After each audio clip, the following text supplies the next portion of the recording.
안녕하세요, 선생님들 반갑습니다. 지금부터 유아교육법 강의를 시작하도록 하겠습니다. 유아교육법은 이렇게 태블릿으로 제가 보면서 강의를 할 예정인데요. 자, 그럼 오늘 열심히 유아교육법 공부해 봅시다. 자, 그러면은 일단 프린트를 봐볼까요, 선생님들? 프린트에서는 유아교육법 이렇게 되어져 있는데요. 법에는 법이다 라고 한다면은 이렇게 유아교육법이 있고요, 선생님들. 그 다음에 유아교육법 시행령이 있고요. 그 다음에 유아교육법 시행규칙이 있습니다. 시행규칙 이렇게 있거든요.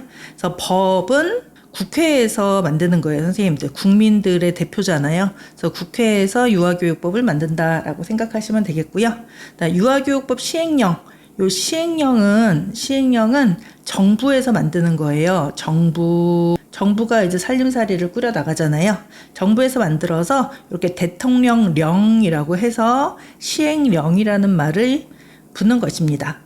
그 다음에 또 하나 시행규칙은요, 선생님들, 정부 조직 중에서 하나가, 정부 조직이 되게 많잖아요. 그 조직 중에서 하나가 교육부잖아요.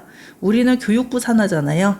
그래서 시행규칙은 교육부령이 되는 것입니다. 교육부령이 된다라고 생각하시면 되겠고요. 그래서 교육부에서는 위에 있는 상위법들인 유아교육법이나 유아교육법 시행령을 더 좀 구체적으로 이제 법을 시행하기 위해서 이렇게 규칙이라는 거를 다시 만들어 가지고 좀 더 구체적으로 이거는 어떤 식으로 하겠다라는 거를 밝히고 있는 것입니다. 그래서 선생님들이 공부하실 때는 법도 공부하시고 시행령도 공부하시고 시행규칙도 좀 공부를 하셔야 될 것 같아요. 근데 대부분은 이제 유아교육법에 있는 거는 약간 지양할 점 같은 게 대부분 나오고요. 그다음에 시행령은 조금 더 구체적인 거, 시행규칙은 좀 더 많이 구체적인 것에 대해서 나오기 때문에 실제적으로는 더 많이 공부하셔야 될 부분은 유아교육법을 좀 더 많이 공부한다라고 생각하시면 되겠고요, 선생님들. 유아교육법 시행령이랑 유아교육법 시행규칙도 물론 이제 공부할 게 있겠지만은 제가 우리 유치원 선생님들한테 필요 없는 것들은 다 삭제해 버렸거든요, 선생님들. 그래서 심플하게 간단하게 한번 봐보도록 하겠습니다. 그래서 일단은 프린트를 좀 이해를 하셔야 되는데요, 선생님들. 이렇게 세 칸으로 이렇게 나누어져 있잖아요, 선생님들. 여기는 이렇게 세 칸으로 나누어져 있죠.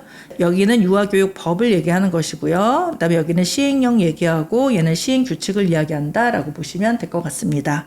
근데 예를 들어서 그 아래에 있는 거는요, 선생님들, 이런 식으로 되어 있죠. 통으로 되어 있잖아요, 통으로 되어 있을 때 여기서부터 시작했죠, 선생님들. 여기서부터 시작을 하면은 이거는 유아교육법의 내용을 제가 길게 쓴 거다라고 보시면 될 것 같아요. 근데 예를 들어서 여기서부터 시작하죠. 요거는 여기서부터 시작하죠. 여기서부터 시작하는 거는 얘는 시행규칙을 이렇게 만들어 놓은 거다라고 보시면 되겠고요. 그 다음에 여기도 통으로, 이제 왼쪽도 통으로 되어져 있는데 여기도 여기서부터 시작하잖아요. 그러면 얘는 유아교육위원회는 유아교육법이구나 라고 생각하시면 되겠습니다. 하지만은 또 보시다 보면은 이렇게 중간 여기서부터 시작되는 것도 있어요, 선생님들. 그러면 얘는 이건 시행규칙을 길게 옆으로 길게 해서 선생님이 편집한 거로구나 이렇게 생각하시면 되겠습니다. 어떤 건지 아시겠죠? 그 다음에 이제 옆에 있는 시행규칙은 제가 삭제해 버린 거예요. 이런 식으로 법을 보는 방법을 좀 말씀을 드렸고요. 다시 위로 가보실까요? 법을 모두 다 아실 필요는 없어요. 이 중에서 우리 유치원 선생님들한테 필요한 거, 유치원 선생님이 이 정도는 알아야 된다라는 거 위주로 해서 선생님들 공부해 두시면 될 것 같습니다. 자, 그러면은 일단 첫 번째서부터 볼까요? 유아교육법에서요, 선생님들, 목적. 이 법은 교육기본법 제9조에 따라 유아교육에 관한 사항을 정함을 목적으로 한다. 이렇게 얘기를 하고요. 유아교육법 위에 있는 상위법이 교육기본법이 되는 것이다 라고 생각하시면 될 것 같습니다. 그래서 교육기본법도 밑줄을 한번 해보시고요. 하지만 교육기본법도 이미 시험에 한번 나왔거든요. 대부분 법은 가로넣기로 많이 나오거든요. 이렇게 가로넣기로. 선생님들께서 필기를 해 놓으실 때는 형광펜 같은 걸로 이렇게 저처럼 이렇게 색칠을 해 놓으시면 될 것 같아요. 그래서 교육기본법 제9조에 따라 유아교육에 관한 사항을 정함을 목적으로 한다. 이렇게 얘기를 하고 있습니다. 하지만은 유아교육법 시행령은 정부에서 만드는 거고 유아교육법 바뀌고 그 다음에 시행령이 바뀌는 경우가 대다수입니다. 따라서 다시 보시면은 목적해서 여기는 이 법은이 아니라 이 영은 이렇게 되어 있고요. 유아교육법에서 위임된 사항과 그 시행에 필요한 사항을 규정함을 목적으로 한다라고 되어져 있고요. 유아교육법 아래법이다라고 적혀져 있는 것입니다. 유아교육법에서 정한 사항을 시행에 필요한 사항을 규정했다라고 얘기를 하는 거니까 유아교육법에서 정한 거를 정부에서 시행할 때의 규칙에 대해서 시행할 때의 관련 사항들을 적어놨다라고 보시면 되겠고요. 다음에 오른쪽 보시면은 유아교육법 시행 규칙 같은 경우는 이 규칙은 유아교육법 및 같은 법 시행령 밑에 있는 법이다라는 그런 의미입니다. 위임된 사항과 그 시행에 필요한 사항을 규정함을 목적으로 한다라고 되어져 있는 것입니다.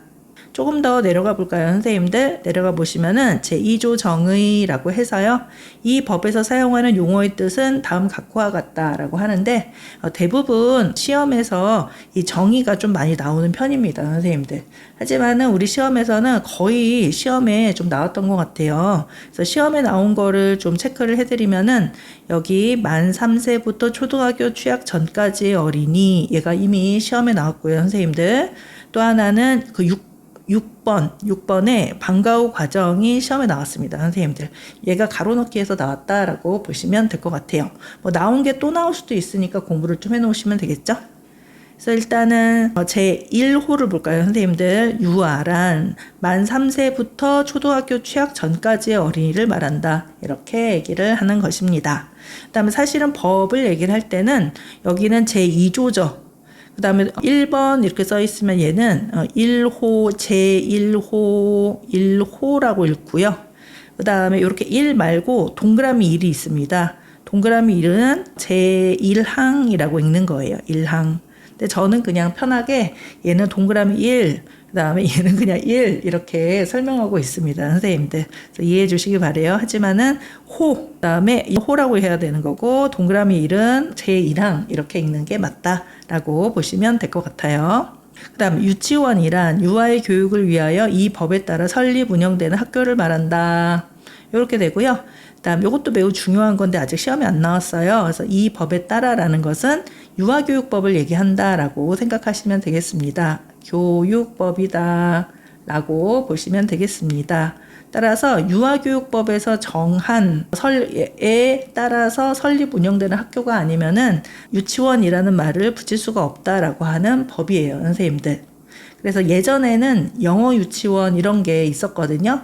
유치원 해서 영어 유치원이라는 말을 일반적으로 또 쓰고 간판에다 또 적어두고 했는데요.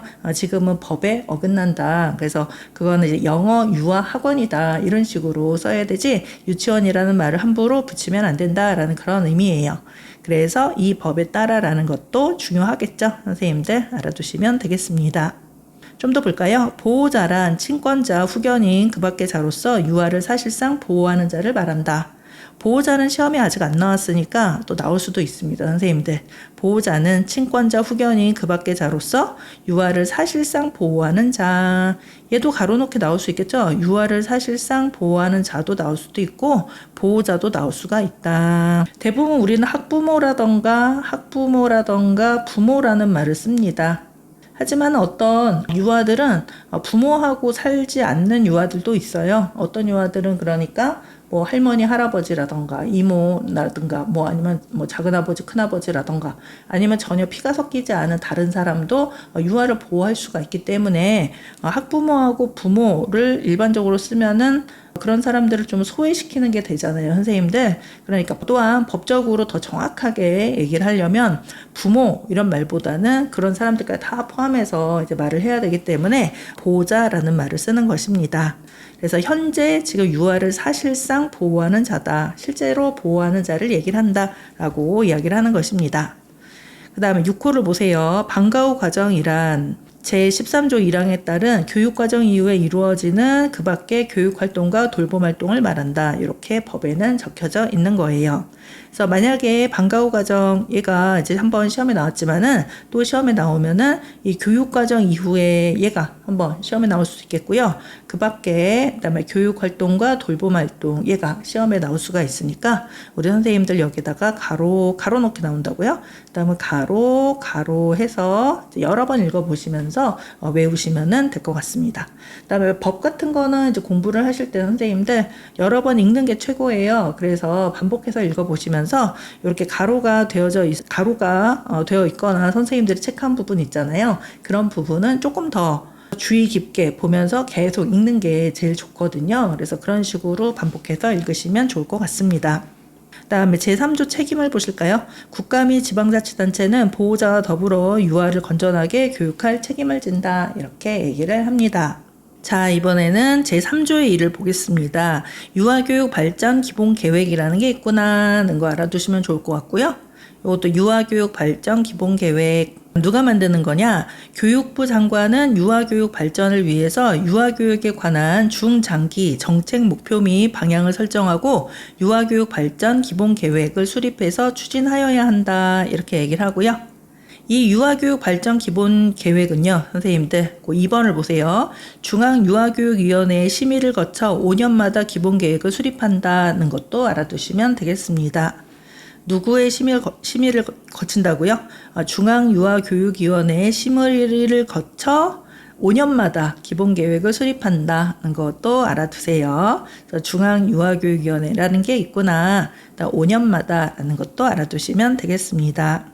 그렇기 때문에 교육부 장관은 기본계획을 수립하기 위해서 유아교육에 관한 전반적인 실태조사를 5년마다 실시하고 그 결과를 공표하여야 한다라고 적혀져 있습니다.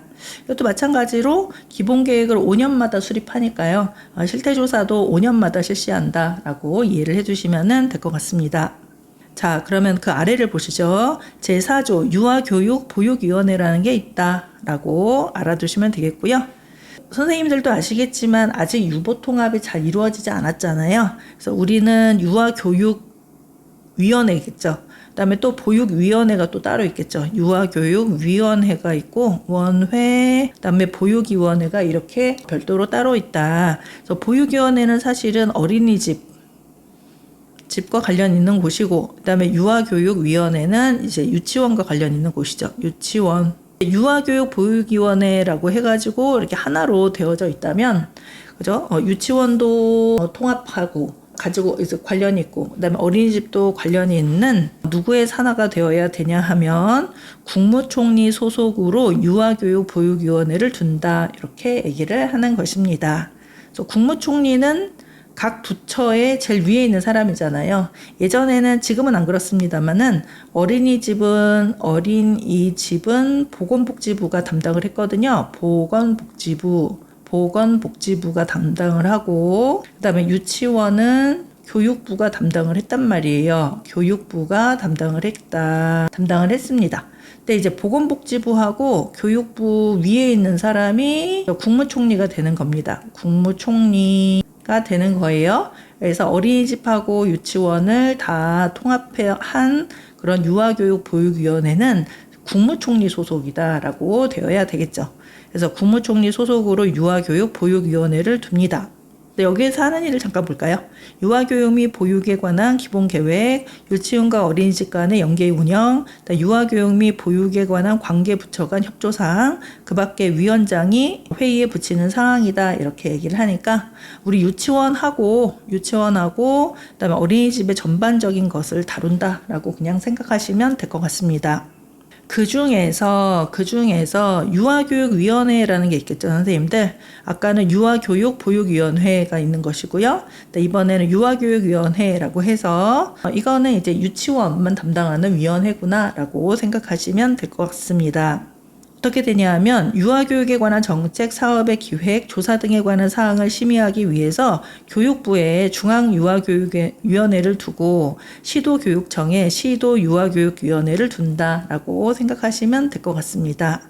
다시 교육부에는 중앙유아교육위원회, 그 다음에 시도교육청 그 아래에 있는 거죠. 선생님들 서울시 교육청, 경기도 교육청, 뭐 대구광역시 교육청 이런 거예요. 그런 교육청에 시도 유아교육위원회를 둔다라고 보시면 되겠습니다. 이렇게 된다면은 선생님들 그 체계가 뭐 그렇게 사실 중요하진 않는데 나와 있으니까 잠깐만 이제 보시면요. 다시 보세요. 국무총리 소속으로는 유아교육보육위원회가 되는 거예요. 선생님들. 국무총리가 제일 위에 있는 사람이겠죠. 대통령 바로 아래에 있는 사람이니까요. 그래서 국무총리 소속으로는 유아교육보육위원회 이렇게 되는 것이고요. 그 다음에 교육부. 국무총리 밑이 교육부 아니겠어요? 교육부에는 중앙유아교육위원회를 둔다라고 얘기하고요. 교육부보다 더 낮은, 더 적은 범위를 담당하는 시도교육청, 교육청에는 뭐를 둔다고요? 시도유아교육위원회를 둔다 이렇게 얘기를 하는 것입니다. 그래서 국무총리 소속 유아교육보육위원회, 교육부 중앙유아교육위원회, 그 다음에 교육청에는 시도 유아교육위원회 이렇게 생각하시면 되겠습니다. 그 다음에 이런 유아교육위원회는 어떤 사람들이 가느냐라고 하면은 유아교육 전문가, 유치원 대표, 유치원 교사도 들어가고요. 교사 대표, 학부모 대표 및 관계의 공무원 등으로 구성한다. 라고 얘기를 합니다. 그래서 모든 유아교육과 관련된 이 전문가, 유치원 대표, 그다음에 유치원 교사 대표, 학부모 대표, 유치원과 관련된 어떤 의견을 낼 수 있을 만한 사람들이 다 들어가 있다라고 생각하시면 될 것 같습니다. 그다음에 제5조라고 되어져 있는 이 시행 규칙은 그냥 참고로 한번 읽어보세요. 이런 것도 있네라고 한번 읽어보시면 될 것 같아요. 그다음에 제6조를 가보실까요? 유아교육진흥원이라는 곳이 있습니다. 유아교육진흥원. 유아교육진흥원은 대부분 시도교육청 산하에 있어요, 선생님들. 그래서 서울특별시가 있으면 서울특별시 특별시 교육청이 있다. 교육청이 있다라고 하면은 청이 있으면은 서울특별시 교육청 유아교육진흥원 이렇게 되는 거예요. 경기도 교육청이다. 그럼 경기도 교육청 유아교육진흥원 이렇게 그죠? 교육청 아래에 있는 곳이다라고 보시면 되겠습니다. 여기에서는 여러 가지 업무를 담당하고 있는데요. 국가 및 지방자치단체는 유아교육에 관한 연구와 정보 제공, 프로그램 및 교재 개발, 유치원 교원 연수 및 평가, 유아체험교육 등을 담당하는 유아교육진흥원을 설치하거나 해당 업무를 교육 관련 연구기관 등에 위탁할 수 있다. 이런 식으로 얘기를 합니다. 그래서 이 유아교육진흥원에서 뭘 한다고요, 선생님들? 다시 유아교육에 관한 연구와 정보 제공, 프로그램 및 교재 개발, 유치원 교원 연수도 유아교육진흥원에서 하고요. 그 다음에 평가는 유치원 평가를 이야기합니다. 선생님들 우리 유치원 평가 공부하셨죠? 유치원 평가도 유아교육진흥원에서 하고요. 그 다음에 유아체험교육 등을 담당하는 게 유아교육진흥원이다. 라고 해서 다양한 그런 일들을 하고 있다. 유아교육진흥원이 라는 것도 좀 알아두시고, 그 다음에 이렇게 유아교육진흥원이 하는 일들 있잖아요, 선생님들. 이런 것들은 이제 할 수 있게끔만 해두시면 돼요. 외우실 건 없지만 5 정도 하실 수 있게끔 이런 거는 유아교육진흥원에서 하지. 아까 말씀드렸다시피 유치원 평가도 유아교육진흥원이 담당하고 있습니다. 유치원 평가도 유아교육진흥원에 들어가면 그 자료를 볼 수가 있어요. 자, 그러면 그 아래를 보실까요? 제6조의 2를 보도록 하겠습니다. 제6조의 2에서는 교육통계조사 등이라고 하는데 이거는 좀 외우셔야 돼요. 교육통계조사라는 게 있다는 거 알아두시면 돼요. 이게 뭐냐 하면 교육부 장관은 유아교육 정책의 효율적인 추진과 유아교육 연구에 필요한 원생, 교원, 직원, 유치원, 교육행정기관에 대한 기초자료 수집을 위해서 교육통계조사를 매년 실시하고 그 결과를 공개하여야 한다라고 얘기를 합니다.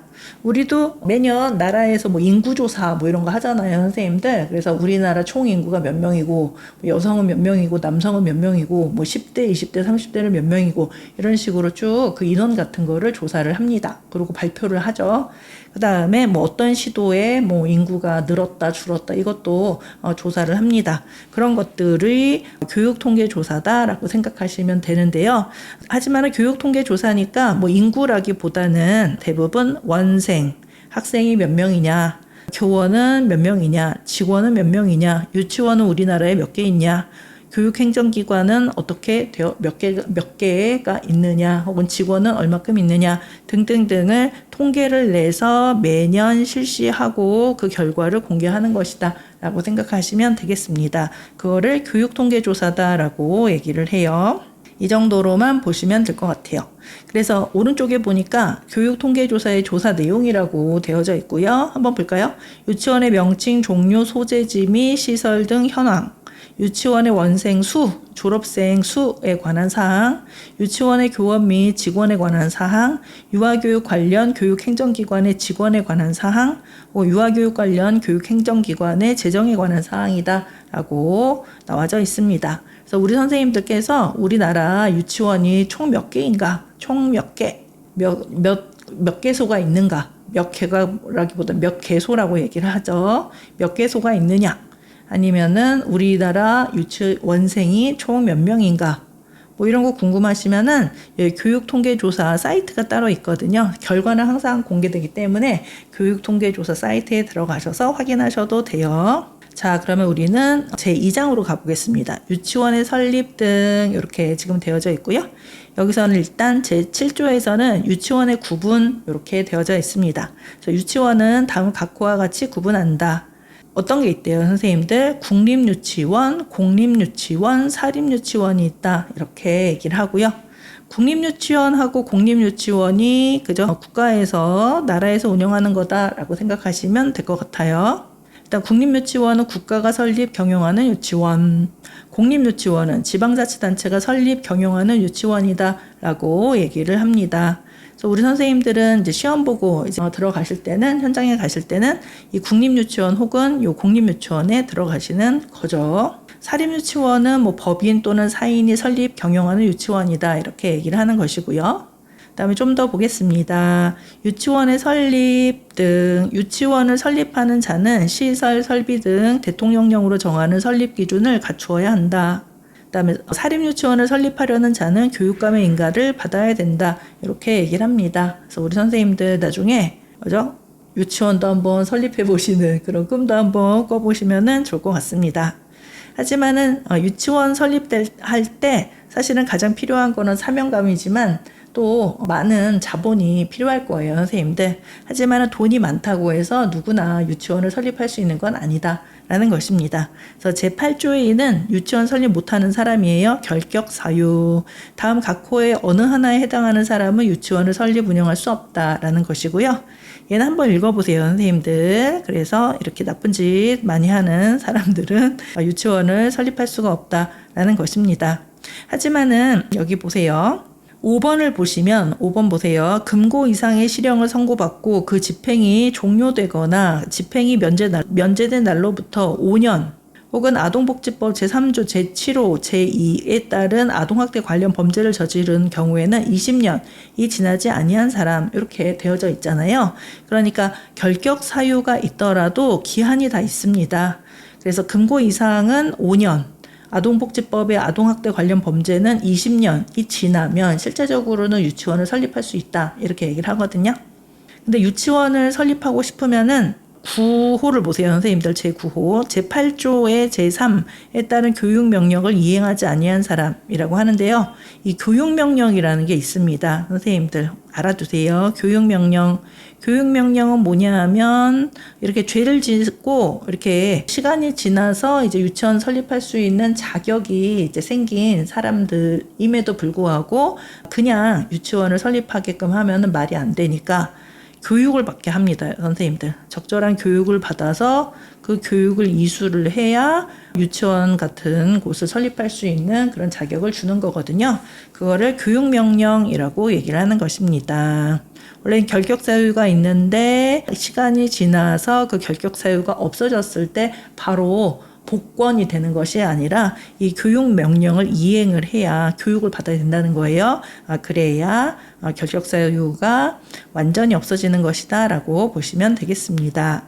그래서 아래에 제8조의 3 교육명령이라고 좀 적어놨어요, 선생님들. 한번 읽어보시면 좋을 것 같아요.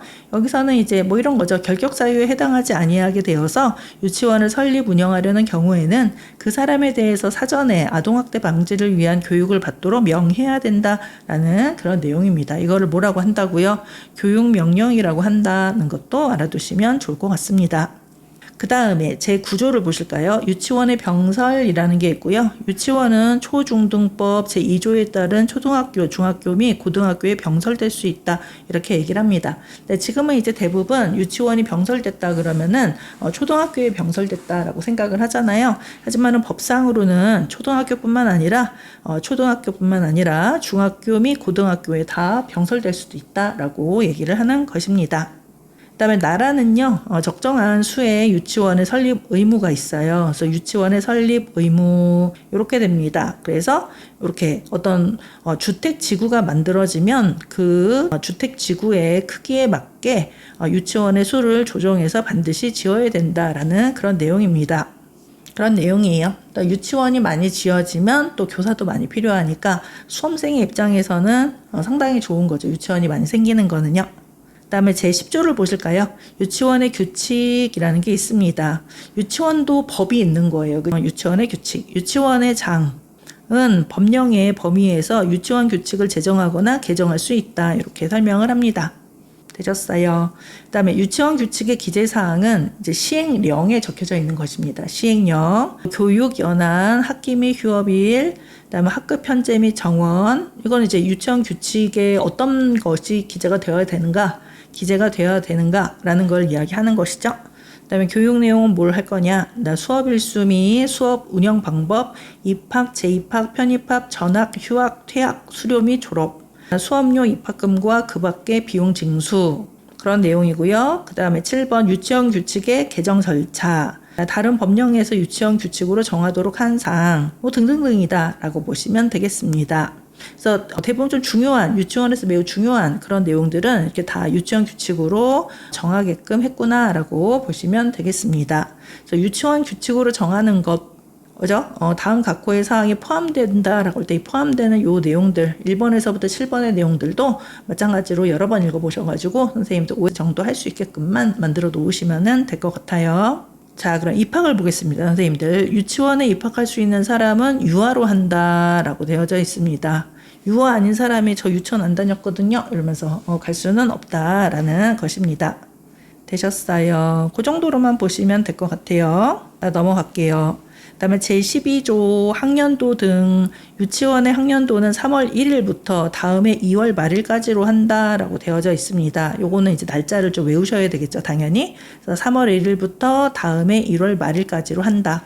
2월이 좀 공교롭게도 어떤 해는 28일로 끝나고 어떤 해는 29일로 끝나잖아요. 그렇기 때문에 2월 말일이라는 말을 써서 이제 대신한 것입니다. 어떤 해는 28일 될 수 있고 어떤 해는 29일이 될 수가 있어요. 그렇게 본다면은 유치원의 학년도에 안 들어가는 날은 1일도 없다는 거네요. 선생님들 3월 1일부터 다음에 2월 말일까지라고 하는 거니까 빽빽하게 1년을 꼭 채운다라고 생각하시면 되겠습니다. 좀 더 볼게요. 유치원은 보호자의 요금이 지역 실정에 따라서 무슨 과정이에요? 방과 후 과정을 운영할 수 있다. 이것도 예전에 가로놓기로 한번 시험에 나왔어요. 선생님들 이런 게 이제 시험에 나옵니다. 되셨습니다. 그 다음 오른쪽을 보실까요? 제11조 학기 법 제12조 제3항에 따라 유치원의 학기는 매 학년도를 두 학기로 나누되 몇 학기로 나눠요? 세 학기로 나누나요? 몇 학기로 나누죠? 두 학기로 나눈다. 요거 예전에 객관식 문제에서 한번 나왔거든요. 선생님들 두 학기로 나눈다. 1학기, 2학기. 우리나라는 대부분 그렇죠? 그 다음에 그러면은 1학기는 3월 1일부터 유치원의 수업일수, 휴업일 및 교육과정 운영을 고려하여 유치원의 장이 정한 날까지로 하고 유치원의 장이 정하는 거예요. 1학기는 며칠까지 하겠다라는 거. 2학기는 1학기 종료일 다음 날부터 다음해 2월 말일까지로 한다. 이렇게 되어져 있습니다. 그래서 모든 유치원의 어떤 수업 일수는 반드시 1학기 아니면 2학기다라고 생각하시면 되겠습니다. 제12조를 보실까요, 선생님들? 12조는 수업 일수 등 이렇게 되어져 있고요. 법 제12조 3항에 따라 유치원의 수업 일수는 매 학년도 뭐라고요, 선생님들? 이거 외우셔야 되겠죠? 180일 이상을 기준으로 원장이 정한다. 이거 통째로 다 외우시면 되겠습니다. 유치원의 수업일수는 누가 정해요? 원장이 정합니다, 선생님들. 그 다음에 대신에 법에는 뭐라고 써져 있어요? 180일 이상을 기준으로, 그 이상으로 하면은 다 된다라는 그런 내용이에요. 다만 원장은 다음 각 호의 구분에 따른 범위에서 수업일수를 줄일 수 있으며 이 경우 다음 학년도가 시작되기 전까지 관할청에 보고해야 한다라고 적혀져 있습니다. 어떤 경우냐? 수업일수를 줄일 수 있는 경우 천재지변의 발생, 학교, 연구학교 등의 운영 등 교육과정의 운영에 필요한 경우, 이런 경우에서는 얼마큼 한다고요? 수업일수의 10분의 1까지 줄일 수가 있다라는 것입니다. 예를 들어서 원장님이 수업일수를 180일로 정해놨어요. 예를 들어서 180일로 하자라고 한다면은 수업일수의 10분의 1을 줄일 수가 있으니까 천재지변 등등으로는요. 그러니까 18일 정도, 18일 줄일 수 있다. 이 정도 계산이 나오는 것입니다. 그런데 이제 우리가 코로나가 있었잖아요, 선생님들. 코로나가 생겨가지고 좀 휴업 혹은 휴원의 기간이 상당히 길었단 말이에요. 그 날짜가 18일을 훨씬 더 넘어섰죠, 선생님들. 그런 경우는 어떻게 할 것이냐라고 해서 좀 신설이 된 게 있어요. 그래서 2호를 보시면은 법 제31조 1항에 제3항에 따른 휴업 명령이나 휴원 처분에 따라 휴업하거나 휴원하는 경우에서는 18일, 10분의 1로 정해놓지 않고요. 해당 휴업기간 또는 휴원기간 전체라고 되어져 있습니다, 선생님들. 그래서 코로나처럼 아주 장기간 동안 휴원 혹은 휴업한 경우에서는 그냥 그 해당 휴업 기간 또는 휴원 기간에 다 수업 일수를 줄일 수 있다라는 거죠. 수업 일수를 줄일 수 있어요. 일수를 줄일 수 있다. 이렇게 보시면은 될 것 같습니다. 되셨어요? 그래서 그 아래도 보실까요? 원장은 교육상 필요한 경우 보호자의 동의를 받아 교외 체험학습을 허가할 수 있다. 교외 체험학습이라는 게 있었죠, 선생님들. 그래서 뭐 견학도 당연히 교외 체험학습이지만은 가정에서 어떤 친인척 방문이라던가 아니면 관광, 해외여행 이런 것도 교외 체험학습에 들어갈 수가 있다. 원장이 허가하면 교외 체험학습에 들어갈 수 있다. 이렇게 공부를 하셨습니다. 교외 체험학습을 하는 경우에서는 다 출석으로 인정을 해줍니다. 이 경우 원장은 교외 체험학습을 유치원 규칙으로 정하는 범위 내에서 수업으로 인정할 수 있다. 이렇게 얘기를 합니다. 다시 교외 체험학습은 수업으로 인정이 돼야 한대요. 되기는 하죠. 대신에 어디에서 정하는 범위요? 유치원 규칙이 정하는 범위 안에서만 수업으로 인정한다. 이렇게 얘기를 하는 거예요. 그다음에 제13조 학급 편성이 있고요. 학급 편성은 유치원의 학급 편성은 같은 연령으로 한다. 한 연령, 동일한 연령이라는 거죠. 다만 원장은 교육과정의 운영에 특히 필요한 경우에는 혼합 연령으로 학급을 편성할 수 있다라고 하니까 동일 연령으로 할 수도 있고 혼합 연령으로 할 수도 있다. 이렇게 보시면 될 것 같습니다. 제14조 휴업일 등 뒤를 보니까 유치원의 휴업일을 원장이 매 학년도가 시작되기 전에 법 제19조의 제3, 제1항에 따른 유치원 운영위원회의 심의 또는 자문을 거쳐서 정하며 토요일, 관공서의 공휴일 및 여름, 겨울 휴가가 포함되어야 한다. 이렇게 설명을 하고 있습니다. 좀 복잡하네요, 그죠? 그래서 일단 유치원 운영위원회는 공부하셨잖아요. 우리 부모 교육에서요. 그래서 여기에는 누가 참여하게 되죠? 교사대표가 참여하고 그다음에 학부모 대표가 참여합니다. 학부모 대표가 참여한다라고 선생님들 알고 계시죠? 그래서 이 휴업일은 유치원 운영위원회의 심의 또는 자문을 거쳐 정하게 되는데 어떻게 정한대요? 토요일, 관공서의 공휴일이 들어가게끔 한다는 것입니다. 및 여름, 겨울 휴가가 포함되어야 한다라고 얘기를 하고 있습니다.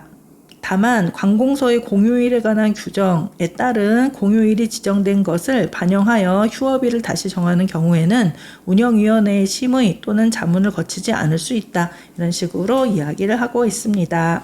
그렇게 설명을 해요. 이게 아마 그걸 것 같아요, 선생님도. 관공서의 공휴일에 관한 규정에 공휴일이 갑자기 지정되는 경우가 있잖아요, 선생님들. 그죠? 나라에서 몇 월 며칠은 공휴일로 한다라고 하고, 좀 약간 샌드위치 데이 같은 경우는 공휴일로 지정한다. 하지만 그거를 미리미리 얘기 안 하고 좀 날짜에 가깝게 돼서야 이야기를 해주잖아요. 그래서 그런 경우에서는 운영위원회의 심의를 거치지 않고 그냥 휴업일로 정할 수 있다라는 그런 내용입니다.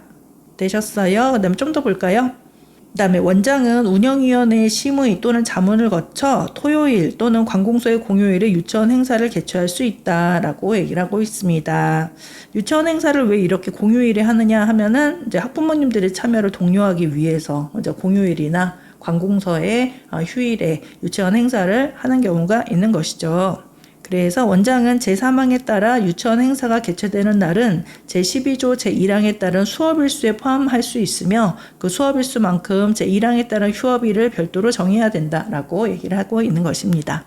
즉 어떤 걸 얘기하냐면 공휴일에 유치원 행사를 개최하죠. 근데 원래 공휴일은 휴업일이잖아요. 그다음에 휴업일인 공휴일에 유치원 행사를 개최하면은 그거는 휴업일이 아니라 수업일수에 포함을 한다라고 얘기를 하는 것입니다. 수업일수에 포함이 되니까 수업일수로 들어갔으니까 그다음에 휴업일은 또 별도로 하루 늘어날 수가 있겠죠. 선생님들 그렇게 이해를 하시면 될 것 같아요. 제13조를 보실까요? 교육과정이 있습니다. 유치원은 교육과정을 운영하여야 하며 교육과정 운영 이후에는 방과 후 과정을 운영할 수 있다 이렇게 얘기를 합니다. 지금 우리 2019 개정 유치원 교육과정에 이 교육과정 시간은 몇 시간으로 돼 있죠? 4에서 5시간으로 돼 있습니다. 선생님들 4에서 5시간은 교육과정 시간이다 라고 하고 교육과정 운영 이후 4에서 5시간 이후에 운영하는 거는 뭐라고 얘기를 하는 거예요? 방과 후 과정이라는 말을 쓴다라고 보시면 되겠습니다. 그래서 오전 4에서 5시간은 교육과정 시간, 그 다음에 교육과정 시간 끝나면 바로 방과 후 과정라고 보시면 되겠습니다. 최근에는 선생님들 그 교육과정을요, 선생님들 이 교육과정의 기준과 내용에 관한 기본적인 사항을 정한다라고 했는데요. 이 교육과정을 정하는 곳이 국가교육위원회입니다. 요거는 좀 외워두셔야 될 것 같아요, 선생님들. 국가교육위원회에서 국가교육위원회라는 것이 있어서 거기서 우리 2019 개정 유치원 교육과정 있죠?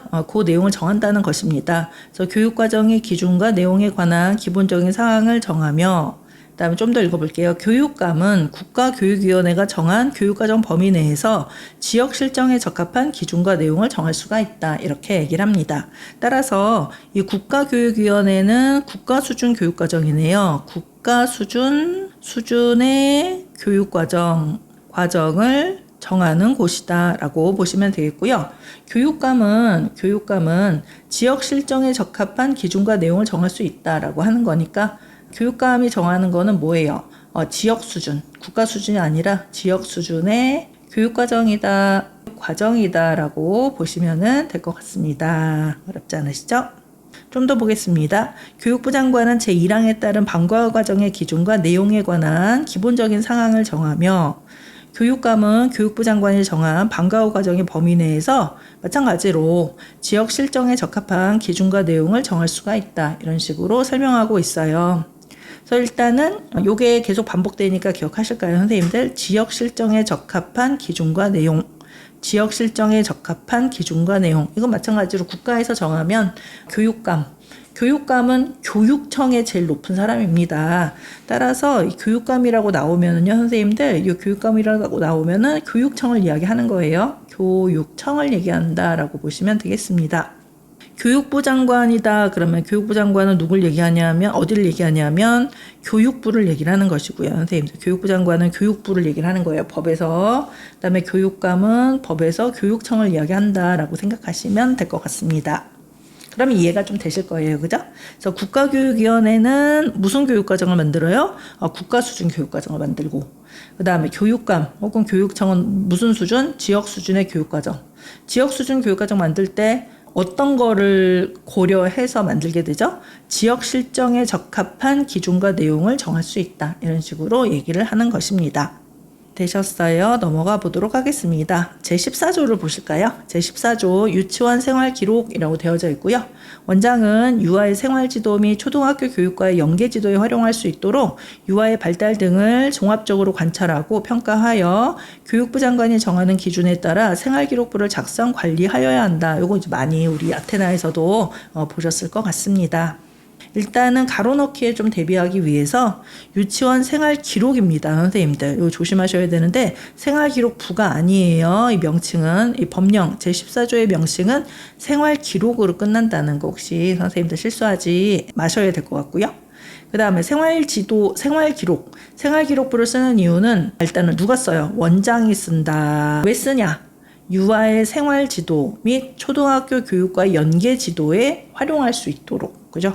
이것도 외우셔야 되겠죠. 생활지도, 그다음에 연계지도에 활용할 수 있도록 유아의 발달 등을 종합적으로 관찰하고 평가하여 누가 정하는 바에 따라 교육부 장관이 정하는 기준에 따라 요거까지 외우시면 되겠습니다. 외울 게 조금 있네요, 선생님들. 유아의 생활지도 및 초등학교 교육과의 연계지도에 활용할 수 있도록 유아의 발달 등을 종합적으로 관찰하고 평가하여 교육부 장관이 정하는 기준에 따라 생활기록부를 작성 관리하여야 한다. 우리 선생님들 법 문제는요.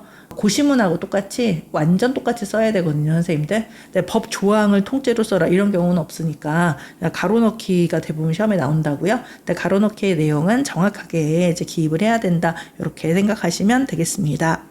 다음으로 건강검진 및 급식을 보도록 할게요.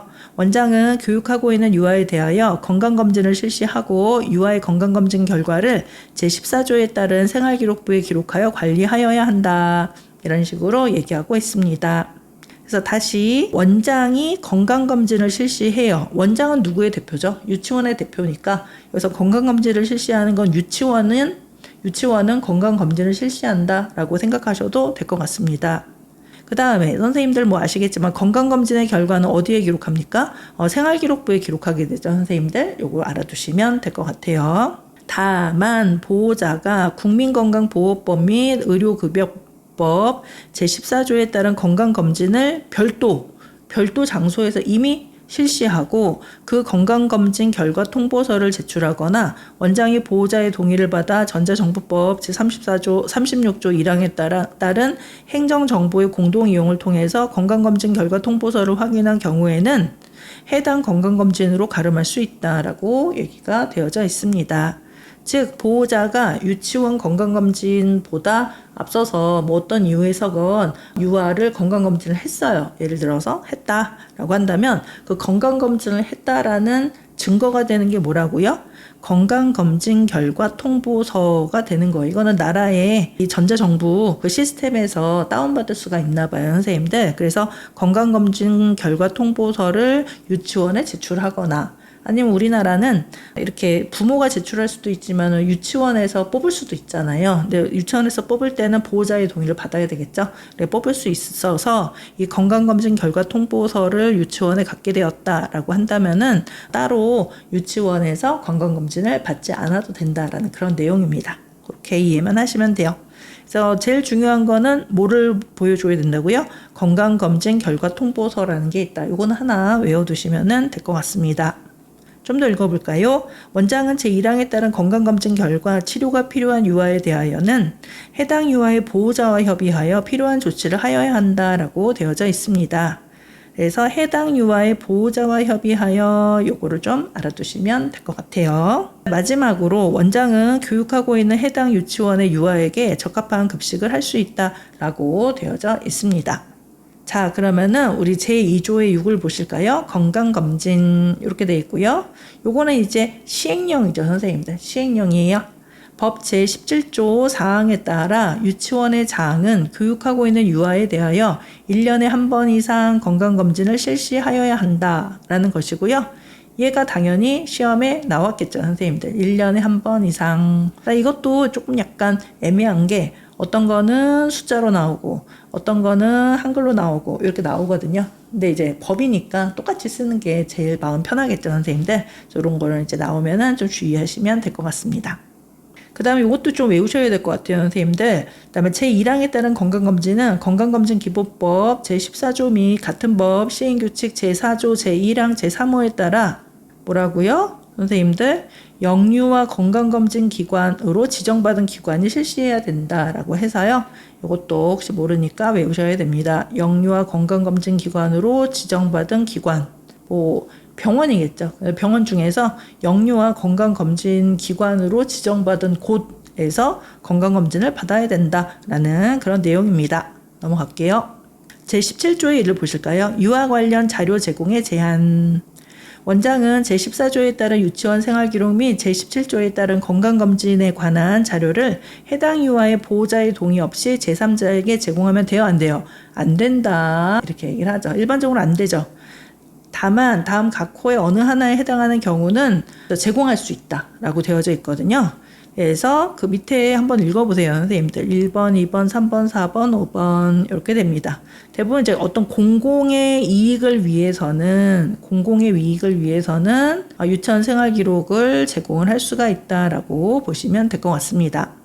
이렇게 됩니다. 근데 대부분 이제 이렇게 특정 개인을 식별할 수 없는 형태로 제공하는 경우에서 가능할 때가 있다. 이 정도로 알아두시면 될 것 같아요. 다음에 넘어가 보도록 하겠습니다. 제17조의 3을 볼게요. 응급조치. 원장은 보호하는 유아에게 질병, 사고나 재해 등으로 인하여 위급한 상태가 발생한 경우 해당 유아를 응급의료에 관한 법률에 따른 응급의료기관에 이송하여야 한다라고 적혀져 있는데요.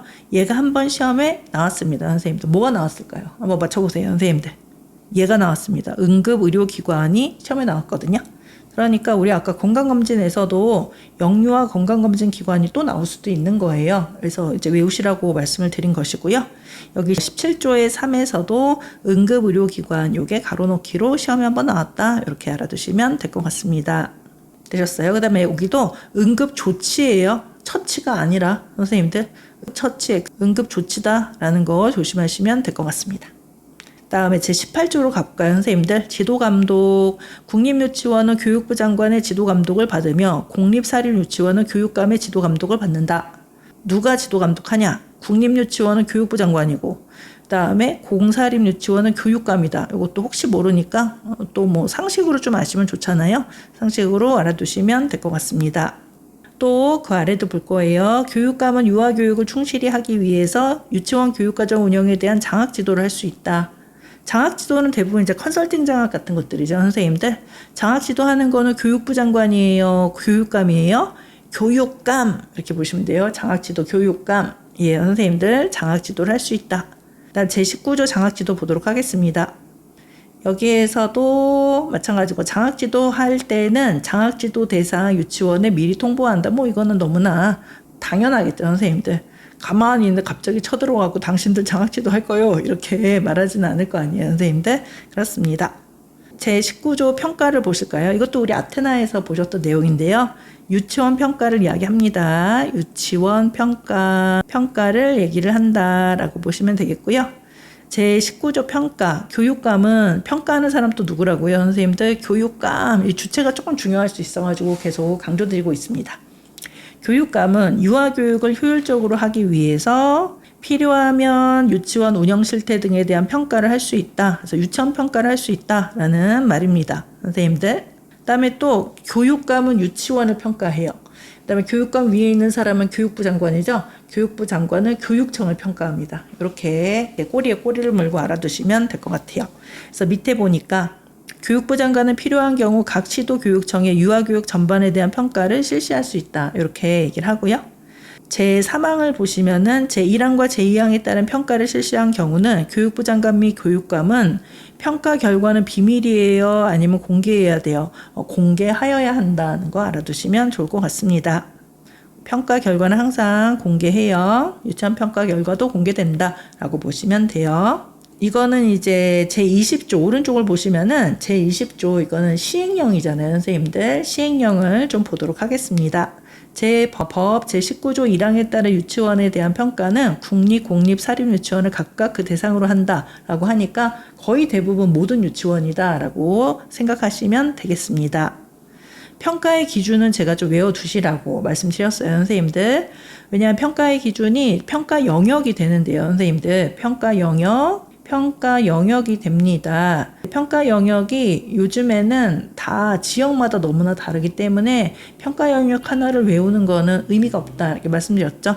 그래서 모든 지역이 다 공통으로 지켜야 되는 거는 법이니까 법에 있는 평가의 기준을 외우시는 게 차라리 낫다라고 생각하는 거죠. 그러면은 평가의 기준에서 선생님들 평가의 기준에서 뭐가 있냐는 것 좀 알아두시면 좋을 것 같아요. 그래서 교육과정의 편성 운영 및 교수학습 지원, 방과 후 과정의 편성 운영, 교원에 관한 연수 지원, 유아의 건강 및 안전관리 등이고요. 그 밖에 교육감이 필요하다고 인정하는 사항이다. 이렇게 얘기를 합니다. 요거는 좀 외워두세요, 선생님들. 혹시 모르니까. 안 중요할 것 같긴 합니다. 사실은요. 하지만은 우리는 수험생들이니까 안 중요할 것 같아도 선생님들 할 거는 해야 된다라고 생각하시면서 외우시면 되겠고요. 유치원 평가를 할 때는 자체 평가를 하죠. 자체 평가를 합니다. 자체 평가라는 거는 이제 유치원 안에 있는 유치원 교사들이 자신들의 유치원을 평가하는 그런 시스템이다라고 생각하시면 되겠습니다. 하지만은 유치원 교사로만 평가하지 않고 외부위원, 학부모나 혹은 위원이 포함돼서 평가해야 되는 영역이 있죠, 선생님들. 그 영역은 이 중에서 뭐예요? 1번, 2번, 3번, 4번 중에 뭐죠? 그렇죠. 4번이 되는 거죠. 건강 및 안전 관리와 관련된 유치원 평가는 교사뿐만 아니라 자체 평가하는 것뿐만 아니라 학부모 및 외부 위원이 포함되어서 평가를 해야 된다라고 규정에 적혀 있습니다. 유치원 평가 규정에 적혀져 있어요. 평가 규정이에요. 되셨습니다. 그다음에 넘어가 볼게요. 제22조를 보도록 하겠습니다. 평가의 절차 등 교육감은 매 학년도가 시작되기 전까지 유치원 평가에 관한 기본 계획을 수립하여 평가 대상 유치원에 통보하여야 한다. 평가는 교육감이 하니까 교육감이 할 일이 많습니다. 그래서 유치원에 이제 통보를 해요. 근데 이제 예전에는 평가 대상 유치원이 3년에 한 번씩 돌아왔는데 요즘에는 대부분 교육청에서 매년 유치원 평가를 하고 있습니다. 그래서 요거는 약간 조금 이제 없어져도 될 것 같아요. 평가 대상 유치원에 통보한다는 거는 모든 유치원에 거의 통보하게 되었다. 이렇게 보시면 될 것 같습니다. 또 교육감은 법 제19조 1항에 따라 유치원 운영 실태 등에 대한 평가를 하는 경우 법 제19조 2에 따른 유아교육 정보 시스템에 저장된 자료, 다음에 교육 관련 기관의 정보 공개에 관한 특례법 제5조 2에 따른 공시정보 등을 이용한 정량평가 방법으로 한다. 이렇게 얘기를 하는데요. 선생님들, 유아교육 정보 시스템이라는 게 있다는 것도 알아두셔야 됩니다. 유아교육 정보 시스템, 이것도 중요하고 가로놓기 한번 나왔거든요. 유아교육 정보 시스템이라는 시스템이 있다는 거 알아두시면 되겠습니다. 따라서 교육감은 평가를 할 때 유치원에 너무 큰 부담을 주지 않기 위해서 이미 공개된 자료를 활용해라 라는 거를 이야기하는 거예요. 그래서 유치원은 항상 이 유아교육 정보 시스템에 유치원의 어떤 여러 가지 사항들을 공개를 합니다. 근데 그거를 갖다가 유치원 평가한다고 또 평가하고 하면 힘드니까 이미 저장된 자료를 좀 이용한다라는 거를 이야기하는 거예요. 또 제5조에 따른 공시정보 등을 이용해서 이제 유치원이 공시를 하죠. 우리 유치원 이런 유치원이다라고 해서 공시를 한단 말입니다. 그래서 이미 이렇게 저장된 자료나 이미 공시된 정보 요것들을 이용해서 평가를 해라라는 걸 얘기를 하는 것입니다. 그러면 유치원이 좀 덜 힘들 거 아니에요. 정량평가는 체크리스트 같은 걸 얘기를 하는 것입니다. 선생님들. 자기네들은 이제 체크리스트라고 얘기를 하고요. 우리가 볼 때는 평정척독법 같이 생긴 체크리스트예요. 그래서 0에서부터 5까지 이렇게 되어 있습니다. 선생님들. 0, 1, 2, 3, 4, 5 이렇게 해서 이렇게 체크하는 그런 식으로 하고요. 나중에는 이제 점수가 최종 총 점수가 나올 수가 있겠죠. 그거를 양적평가를 정량평가라고 하는 것입니다. 다만 정량평가만으로 정확한 평가가 어렵다고 인정되는 경우에는 서면평가, 설문조사, 관계자 면담 등의 방법을 이용한 정성평가 방법을 병행할 수 있다라고 되어져 있습니다. 정성평가라고 하는 거는 질적평가가 되는 거죠, 선생님들. 서술식으로 쓰는 거예요. 서술식 평가다라고 생각하시면 되겠습니다. 정량평가는 점수를 내는 것이고요. 정성평가라는 거는 일화기록법처럼 이렇게 서술식으로 쭉 써서 어떻다 이런 식으로 쓰는 그런 평가다라는 그런 내용입니다. 근데 여기서처럼 선생님들 병행할 수 있다라고 되어져 있기 때문에 병행할 수 있다는 것이지 항상 병행한다라는 말은 아니다라고 이해를 하시면 될 것 같습니다. 되셨어요? 그 아래를 좀 보실까요? 교육부 장관은 매 학년도가 시작되기 전까지 시도교육청에 유아교육 전반에 대한 평가 기본계획을 수립하여 이를 공표하여야 한다. 이런 내용인데 얘는 넘어가 또 보도록 하겠습니다. 교육부 장관이 시도교육청을 평가하는 내용은 우리 유치원 선생님한테는 관련이 좀 먼 그런 내용이기 때문에 얘는 참고로 해서 보도록 하겠습니다. 대신 이 내용은 좀 보셔야 되겠네요. 선생님들 5번 동그라미 5번을 보시면 교육부 장관 및 교육감은 법 제19조 3항에 따라 매 학년도가 종료되기 전까지 인터넷 홈페이지 등을 통해서 뭘 한다고요, 선생님들? 평가의 결과를 공개해야 된다라는 내용이 있습니다. 매 학년도가 종료되기 전까지는 평가의 결과를 공개한다라는 거 알아두시면 될 것 같고요. 그 다음에 또한 교육감은 해당 유치원에 각각 평가의 결과를 또 통보하게 되어져 있습니다. 그래서 평가의 결과를 공개한다는 내용, 평가 결과 공개, 그다음에 평가 결과를 각 유치원에 통보한다는 내용, 그 내용에 대해서 선생님들 알아두시면 될 것 같습니다. 다음에 넘어가 보도록 하겠습니다. 아까 제가 이거 중요하다라고 말씀드렸던 게 지금 나왔는데요. 제19조의 2에서는 유아교육 정보 시스템의 구축 운영 등이라고 되어져 있습니다. 근데 얘가 한번 이미 시험에 나왔거든요, 선생님들. 그래서 가로넣기 해서 한번 시험에 나왔습니다. 그래서 유아교육 정보 시스템의 구축 운영 등이다라고 보는 것입니다. 자, 그럼 읽어볼게요. 교육부 장관 및 교육감은 유치원 및 교육행정기관의 업무를 전자적으로 처리할 수 있도록 유아교육 정보 시스템을 구축 운영하여야 한다라고 되어져 있습니다.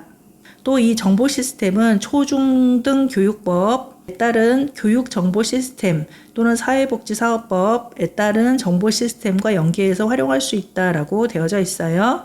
그래서 당연히 유아교육 정보 시스템은 뭐하고 연계가 된다고요? 초중등 교육법, 초중등 학교의 교육 정보 시스템하고 그다음에 사회복지사업법의 정보 시스템하고 연계된다라는 그런 내용이 적혀져 있습니다. 또한 유치원은 회계관리 업무를 위해서 정보 시스템을 사용하여야 한다라고 되어져 있고요. 이 정보 시스템이 여기에 정보 시스템은 유아교육 정보 시스템이다라고 보시면 되겠습니다. 되셨어요? 다음에 제19조의 3을 보실까요? 유치원 운영위원회 설치 등이라고 되어져 있는데 이 19조의 3은 우리 부모교육에서 공부하셨어요. 선생님들 부모교육의 부모교육에서 공부했던 내용이다라고 봅니다. 그래서 얘는 넘어가 보도록 하겠습니다. 넘어갈게요, 선생님들. 다음에 요 내용, 유치원 운영위원회의 기능에서 뭐를 심의하는가라는 거, 요 내용 오해하실 수 있게끔 그렇게 만들어 두시면 될 것 같습니다. 그 다음에 조금 약간 높아심해서 말씀을 드린다면 유치원에 두는 유치원 운영위원회는 해당 유치원의 교원 대표 및 학부모 대표로 구성된다는 거, 이것도 좀 알아두시면 되겠습니다. 되셨어요? 그 다음에 넘어가 보도록 하겠습니다. 요 내용도 우리 공부하셨던 선생님들 거기 제22조의 4를 보니까 유치원 운영위원회는 회의록을 작성하고 공개하여야 한다라는 그런 내용이 있었습니다. 그래서 유치원에 두는 운영위원회의 회의를 개최했을 때에는 운영위원회의 회의를 개최했을 때는 법 제19조 제3, 제7항에 따라서 회의 일시, 장소, 참석자, 안건, 발언 요지, 결정사항 등이 포함된 회의록을 작성하여야 한다 이렇게 적혀져 있습니다. 또한 제1항에 따라 작성한 회의록은 유치원의 인터넷 홈페이지를 통해서 공개해야 된다. 그러니까 회의록은 공개됩니다. 그래서 회의록의 작성 및 공개, 그다음에 인터넷 홈페이지에 회의록 공개하게 됩니다. 이렇게 얘기를 합니다. 되셨습니다. 그다음에 제22조의 11을 보실까요, 선생님들? 소위원회라는 게 있고요, 선생님들. 소위원회는 유치원 급식에 관한 사항을 효율적으로 심의 자문하기 위해서 유치원에 두는 운영위원회에 유치원 급식 소위원회를 두며 그 밖에 필요한 경우 예결산 소위원회 등 분야별 소위원회를 둘 수가 있다라고 보시면 되겠습니다. 그래서 소위원회는 뭐라고요? 유치원 운영위원회 아래에 있는 거죠. 선생님도 유치원 운영위원회가 있으면 그 아래에 뭐 여러 필요한 만큼의 소위원회를 둘 수가 있다. 원회를 둘 수 있어요. 근데 그 중에서 이제 가장 많이 두는 소위원회가 여기 유치원 급식 소위원회를 둔다라는 거. 이건 항상 두는 것 같습니다. 선생님들 유치원 급식 소위원회는 두고 필요한 경우에는 그 외에 소위원회를 둘 수가 있다라고 되어져 있습니다. 되셨어요? 그 다음에 제19조의 7로 가보도록 하겠습니다. 유치원 회계 설치라고 되어져 있고요. 공립유치원에 유치원 회계를 설치한다. 이것도 좀 중요한 내용이긴 하거든요. 근데 우리 유치원 선생님한테는 그렇게 중요하지 않을 수도 있는데 일단은 국가적으로는 매우 중요하다라고 보시면 되겠습니다. 참고로 한번 보시고요. 유치원 회계라는 게 있구나 하는 거 알아두시면 되겠습니다. 제3장 교직원을 볼까요, 선생님들? 교직원의 구분은 어땠어요? 유치원에는 교원으로, 이것도 시험에 한번 나왔습니다, 선생님들. 원장, 원감, 수석교사 및 교사를 두되, 이런 것도 시험에 나오다니, 그죠? 그래서 꼼꼼하게 법은 좀 공부해 두시면 좋을 것 같아요. 그래서 대통령령으로 정하는 일정 규모 이하의 유치원에는 원감을 두지 아니할 수 있다. 이렇게 설명을 하고 있습니다. 또 유치원에는 교원 외에 계약의사, 영양사, 간호사 또는 간호조무사, 행정직원 등을 둘 수 있다 이렇게 얘기를 합니다. 근데 이거는 둘 수 있다니까 안 둬도 된다는 거네요. 선생님들 어떤 기준이 넘어가면 둬야 되고 그렇지 않으면 안 둬도 된다라는 그런 내용입니다. 조금 더 읽어볼까요? 유치원에 두는 교원과 직원의 정원에 관하여 필요한 사항은 대통령령으로 정하고 배치 기준은 제18조에 따른 지도감독기관이 정하며 그다음에 교육부 장관은 교원의 정원에 관한 사항을 매년 국회에 보고하여야 한다라고 되어져 있습니다. 이제 여기에서 조금 약간 궁금한 게 좀 있으실 것 같아요. 그래서 그냥 궁금하실 것 같아서 적어뒀는데요, 선생님들.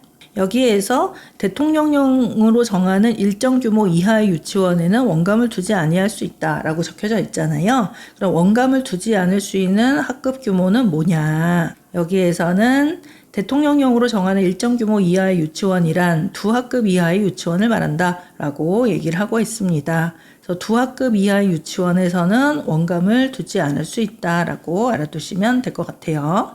조금 더 읽어보면요, 선생님들. 유치원의 학급마다 학급을 담당하는 교사를 1명 이상 두되 방과 후 과정을 운영하는 유치원의 경우에는 학급을 담당하는 교사 외에 방과 후 과정 운영을 담당하는 교사를 1명 이상 둘 수 있다라고 얘기를 하고 있고요. 다음에 여기에선 학급을 담당하는 교사가 담임 선생님이 되겠죠. 선생님들 교사를 1명 이상 둔다라는 내용이고요. 그다음에 방과 후 과정 운영을 담당하는 교사를 1명 이상 둘 수 있다. 이런 식으로 얘기하고 있습니다. 또 알아두시면 될 것 같아요. 그 다음에 제21조를 가보도록 할까요? 교직원의 임무라고 지금 되어져 있고요. 원장은 유치원의 업무를 총괄하고 민원 처리를 책임지며 소속 교직원을 지도 감독하고 해당 유치원의 유아를 교육한다라고 되어져 있는데요. 이 중에서 이게 2023년도에 선생님들 개정이 됐잖아요. 그래서 뭐 때문에 개정이 됐냐 하면 이 내용이 추가가 됐습니다. 민원 처리를 책임지며, 민원은 누가 넣죠? 대부분 학부모님들이 민원을 넣잖아요. 근데 학부모님들이 민원을 넣을 때 원장 선생님께서 힘이 있음에도 불구하고 교사한테 그 민원 처리를 떠맡기는 그런 경우가 많았다는 거예요. 그래서 교사들이 매우 좀 난처한 그런 경우가 많았었다라고 하기 때문에 법에 이렇게 명시를 해주신 것 같습니다. 그래서 누가 한다고요? 원장은 유치원 업무를 총괄 1번, 두 번째는 민원 처리를 끝까지 책임지고, 그다음에 세 번째 소속 교직원을 지도 감독하고, 그다음에 네 번째 해당 유치원의 유아를 교육할 수 있다. 이런 식으로 설명을 합니다.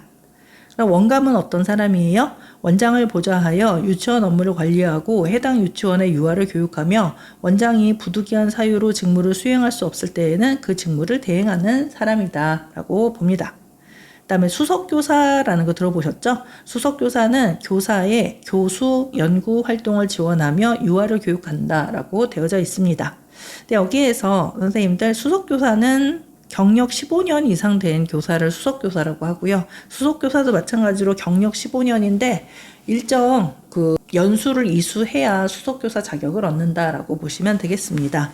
수석교사는 왜 있냐? 장학 때문에 있는 거거든요. 다른 교사들의 교수 연구 활동을 지원하는 사람이다 라고 보시면 되겠고요.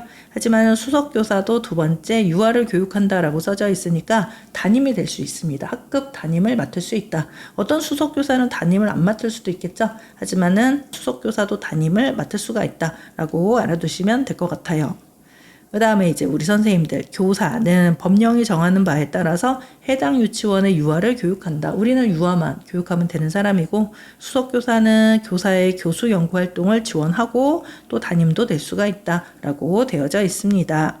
좀 더 넘어가 볼까요? 제21조 2에서는 유아의 인권 보장, 유아도 인권이 있다는 거예요, 선생님들. 그래서 이것도 외워두시기 바랍니다.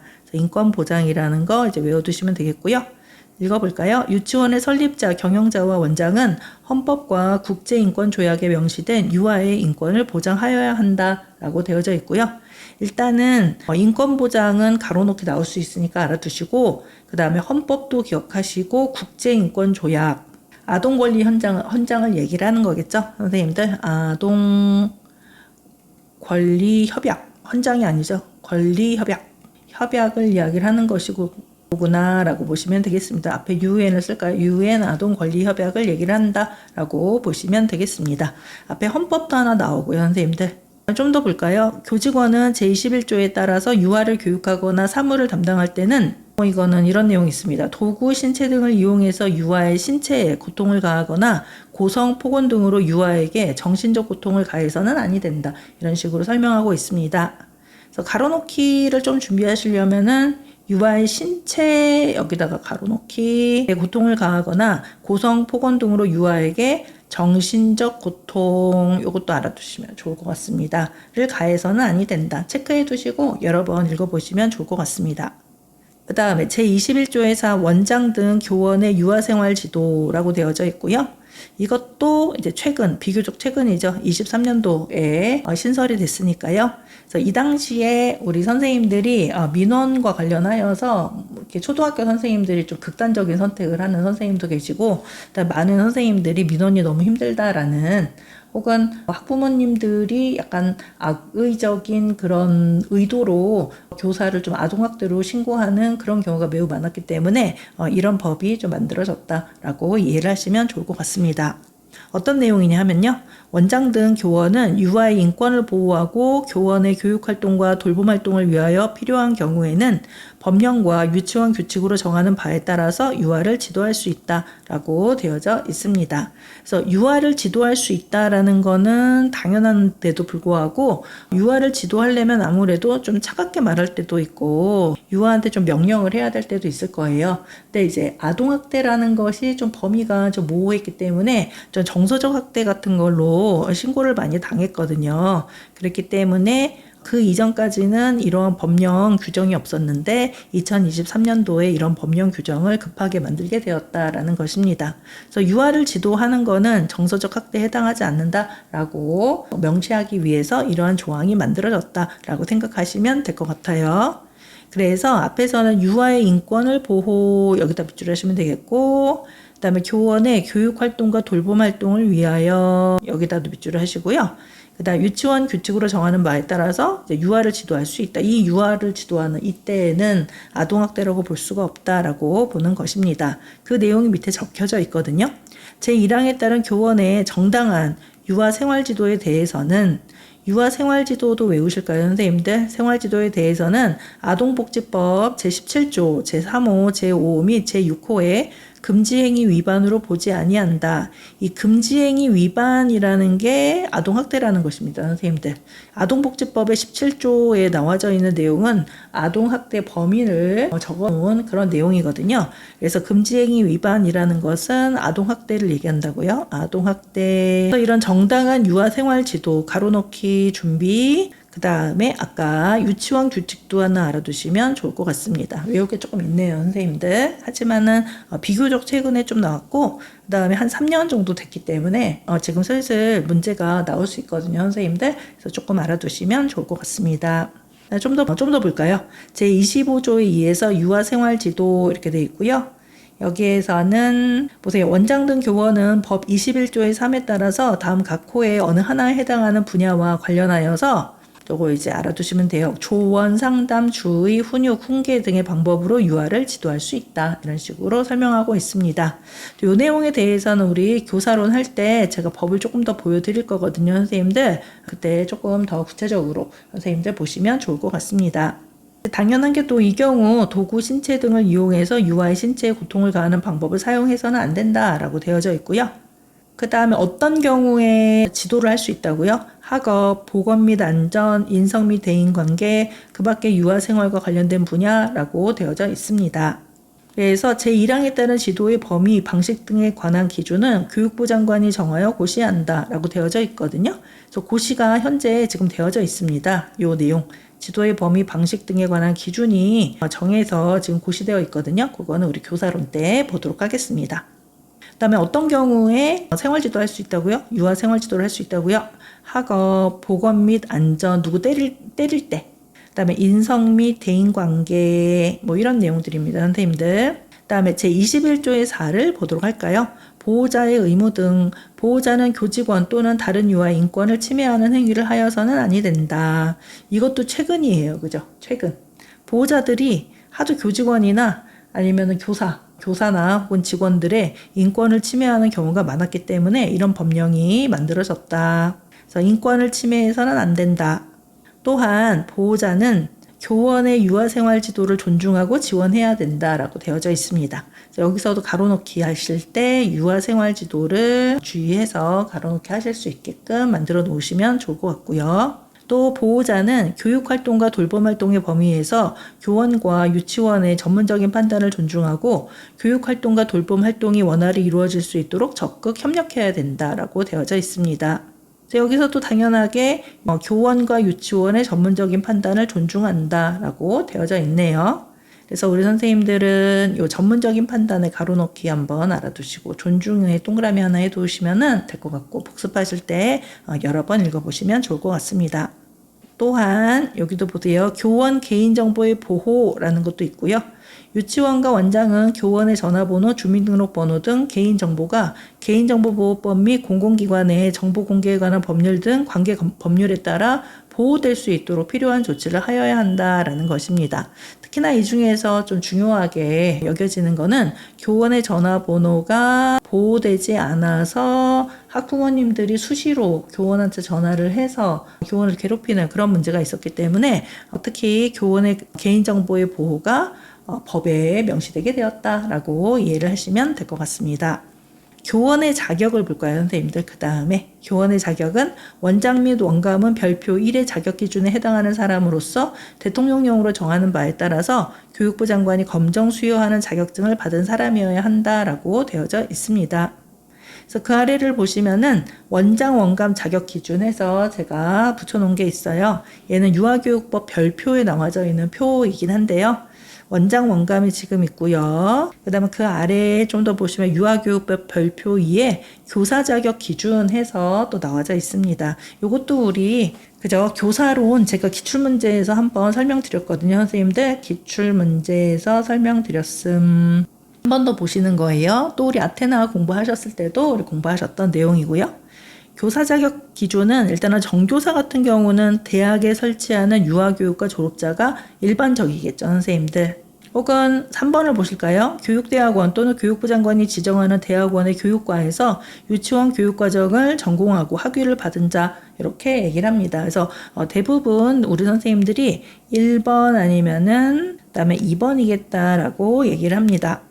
이래요, 선생님들. 그 다음에 정교사 같은 경우는 어떤 경우예요? 유치원의 2급 정교사 자격증을 가진 자로서 요게 시험에 나왔죠. 우리 기출문제에 3년 이상 3년 이상의 교육 경력을 가지고 소정의 재교육을 받은 자. 그래서 자격 연수를 따로 받아야 됩니다. 선생님들 자격 연수를 따로 받아야 된다라고 보시면 될 것 같습니다.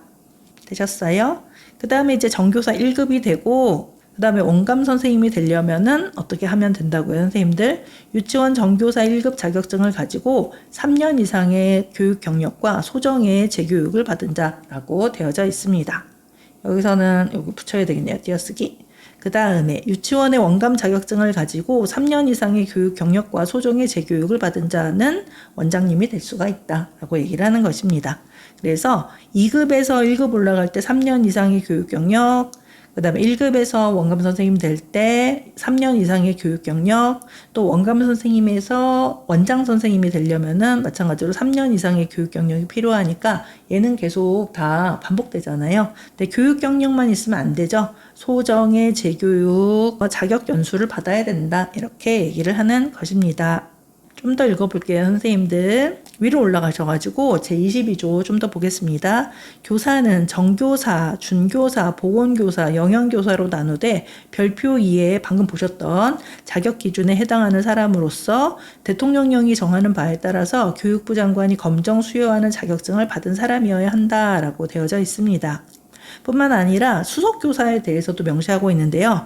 제2항의 자격증을 소지한 사람으로서 15년 이상의 교육 경력 및 교육 경력을 가지고 교수 연구에 우수한 자질과 능력을 가진 사람 중에서 대통령령으로 정하는 바에 따라서 교육부 장관이 정하는 연수, 이수 결과를 바탕으로 검정 수여하는 자격증을 받은 사람이어야 한다라고 되어져 있습니다. 따라서 이 수석교사도 그냥 아무나 하는 거는 아닌 거예요, 선생님들. 그죠? 그래서 제2항의 자격증, 여기 유치원 정교사 자격증이 당연히 있어야 되겠고요. 몇 년 이상의 교육 경력이 필요하죠. 15년 이상의 교육 경력이 필요하고, 그 다음에 교수 연구에 우수한 자질과 능력을 갖고 있으며, 그 다음에 관련된 연수를 받아야 되는 사람이다. 연수를 받고서 검정 수여하는 자격증까지 받아야 수석교사가 될 수 있다라고 보시면 될 것 같습니다. 제22조의 2를 보실까요? 여기에서 교사 자격 취득의 결격 사유도 있는데요. 여기서는 뭐 이렇게 나쁜 행동하는 사람들, 마약, 대마, 그 다음에 뭐 이렇게 안 좋은 성폭력 범죄 처벌, 그 다음에 아동 청소년의 성보호, 뭐 이런 거 등에 연루된 사람들은 당연히 교사 자격은 결격 사유가 되겠죠, 선생님들. 살짝 읽어만 보시고 선생님들 혹시 모르겠는데 주의하시기 바랍니다. 그 다음에 제23조 강사 등도 보실까요? 강사는 그냥 참고로 한번 보시면 되겠습니다. 강사가 있다라고만 알아두시면 될 것 같아요. 자, 그럼 우리 비용을 가볼까요, 선생님들? 비용에서는 제24조 무상교육, 초등학교 취학 직전 3년의 유아교육은 무상으로 실시하되 무상의 내용 및 범위는 대통령령으로 정한다라고 되어져 있습니다. 여기에서 기출이 한번 나왔는데요, 선생님들. 여기 무상, 이 가로넣기로 한번 나왔습니다. 무상, 무료로 해준다는 거죠, 선생님들. 무료로 교육을 해준다라는 거를 이야기하고요. 그 다음 몇 년 동안 무상이죠? 3년. 취학 직전 3년의 유아교육은 무상으로 실시하고 무상의 내용 및 범위는 대통령령으로 정한다라는 그런 내용이 있습니다. 그래서 무료로 우리나라에서는 유치원 교육을 받을 수 있는 그런 나라가 되었습니다. 요거는 넘어갈게요, 선생님들. 제27조를 보도록 하겠습니다. 방과 후 과정 운영 등에 대한 지원. 여기서 방과 후 과정의 경비를 나라에서 지원해 준다라는 그런 내용입니다. 국가 및 지방자치단체는 방과 후 과정을 운영하거나 제12조 제3항에 따라 대통령령으로 정하는 수업 일수를 초과하여 운영하는 유치원에 대해서는 대통령령으로 정하는 바에 따라서 어떻게 해요? 운영 경비를 줘요, 안 줘요? 준다는 거예요. 운영에 드는 경비를 보조할 수 있다. 이렇게 얘기를 합니다. 방과 후 과정을 운영하거나 그 다음에 대통령령으로 정하는 수업 일수를 초과해서 운영하는 유치원 180일 이상이라고 얘기를 했잖아요. 180일 이상의 그 초과하는 그 날짜에 드는 그 경비는 나라에서 보조해 준다라는 그런 내용입니다. 그 다음에 제33조를 보실까요? 방과 후 과정 운영 등에 대한 지원 이렇게 되어져 있는데 이거는 참고로 해서 어떤 지원이 나오는지 궁금하시면은 한번 읽어보시면 될 것 같아요. 자, 그 다음에 보칙 및 벌칙이 나와져 있습니다. 일단 아까 우리 맨 처음에 말씀드렸던 거 이 법에 의하지 않으면은 이 법에 의해서 설립, 운영되지 아니하면 유치원이라는 명칭을 쓸 수 없다라는 말이 있었어요. 그래서 유치원 명칭의 사용 금지, 이 법에 따른 유치원이 아니면 유치원 또는 이와 유사한 명칭을 사용하지 못한다라고 되어져 있습니다. 그 다음에 휴원 및 휴원 명령을 관할청이 내릴 수도 있어요. 선생님들, 우리 코로나 때 휴원 및 휴원 명령이 내려져 있었습니다. 그래서 재해 등의 긴급한 사유로 정상적인 교육이 불가능하다고 인정되는 경우에는 원장에게 휴업을 명할 수 있다라고 되어져 있습니다. 유치원이 폐쇄될 수도 있어요. 그래서 정상적인 교육과정 운영이 불가능할 경우에는 1년 이내에 운영 정지를 명하거나 폐쇄를 명할 수 있다라고 해서 안 좋은, 좀 약간 불미스러운 그런 일이 있으면은 유치원도 폐쇄 명령을 받을 수가 있구나라는 정도로 알아두시면 되겠습니다. 자, 이렇게 해서 선생님들 조금 약간 길었던 것 같은데 저하고 천천히 한번 살펴보셨거든요. 그래서 12페이지에 걸쳐서 우리 유아교육법에 대해서 살펴보았습니다. 저는 좀 중요한 거 위주로 해서 선생님들 체크를 좀 해드렸고요. 공부는 이제 선생님들이 이제 하시는 거니까 선생님들이 제가 체크해드린 그런 범위 안에서 여러 번 읽어보시면서 그다음에 그 시험에 대비하시면 좋을 것 같아요. 선생님들은 아마 꼼꼼한 선생님들이라서 제가 뭐라고 말하는 것보다 잘 하실 거라고 제가 믿습니다. 선생님들 조금 약간 법이 좀 어려운 그런 편이어서 약간 어려운 길 가게 해서 저도 이제 마음이 아주 좋지는 않지만은 하지만 수험생으로서 해야 할 거는 반드시 한다라는 생각으로 열심히 최선을 다해서 선생님들 하실 수 있을 만큼 최선을 다해서 열심히 하시기 바랍니다. 자, 이것으로 그다음에 총정리 문제풀이반에 부속되어져 있는 유아교육법 강의를 마치도록 하겠습니다. 선생님들 수고하셨습니다. 안녕.